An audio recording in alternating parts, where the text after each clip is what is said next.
নমস্কার বন্ধুরা, দীপাস কিচেনে আপনাদের সবাইকে স্বাগত। আজকে আমি ডুমো ডুমো করে আলু কেটে রেখে দিয়েছি এরকমভাবে। আর এখানে আমি কাতলা মাছের মাথা নিয়ে নিয়েছি। কাতলা মাছের মাথাটা ভেজে নেব ভালো করে। কাতলা মাছের মাথা দিয়ে আমি আজকে আলুটা দিয়ে তরকারি করব। তো চলুন কিভাবে করব আমি দেখে নিই। আমি চাপা দিয়ে ভাজবো, নাহলে ফাটবে।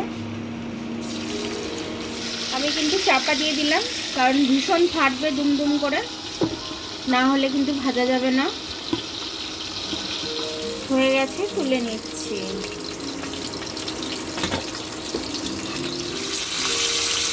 এরকম লাল লাল করে মাছের মাথাগুলো ভেজে নেবেন আপনারা।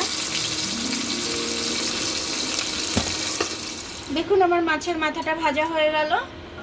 এবার আমি ওই তেলের মধ্যেই আলুগুলো দিয়ে দেবো। আমি একটু নুন দিয়ে দিচ্ছি, আলুগুলো ভাজতে ভাজতে সেদ্ধ হয়ে যাবে তাহলে। মশলাটা দেখুন, কাঁচা লঙ্কা আর আদা, বাদ বাকি শুকনো গুঁড়ো মশলা। আদা আর লঙ্কার পেস্টটা দিয়ে দিলাম। হলুদ গুঁড়ো, জিরে গুঁড়ো, একটু ধনে গুঁড়ো,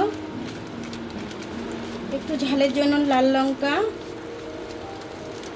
একটু কালারের জন্য কাশ্মীরি লাল লঙ্কা। এবার মশলাটা আমি ভালো করে কষে নেব।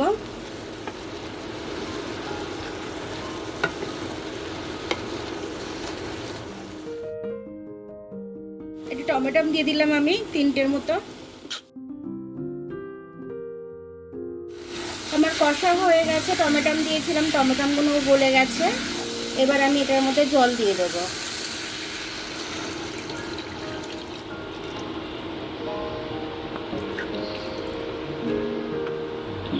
এবার মাছের মাথাগুলো দিয়ে দিচ্ছি আমি।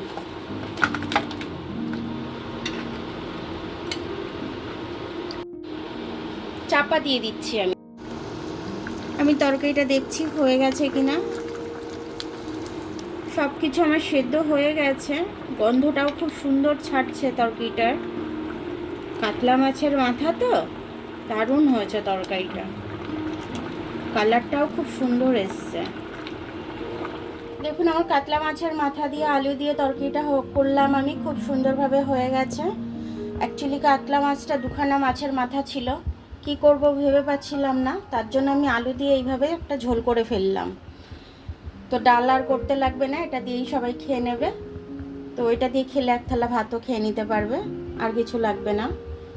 তো আমার ভিডিওটা দেখার জন্য অনেক অনেক ধন্যবাদ। আমার ভিডিওটা যদি আপনাদের পছন্দ হয় তাহলে লাইক, সাবস্ক্রাইব, বেল আইকনটা একটু টিপে দেবেন। আর যদি ফেসবুক থেকে দেখেন তাহলে লাইক আর ফলোটা একটু করে দেবেন। আবার কাল দেখা হবে নতুন রেসিপির সাথে। ততক্ষণ আপনারা ভালো থাকবেন, আমি আসছি।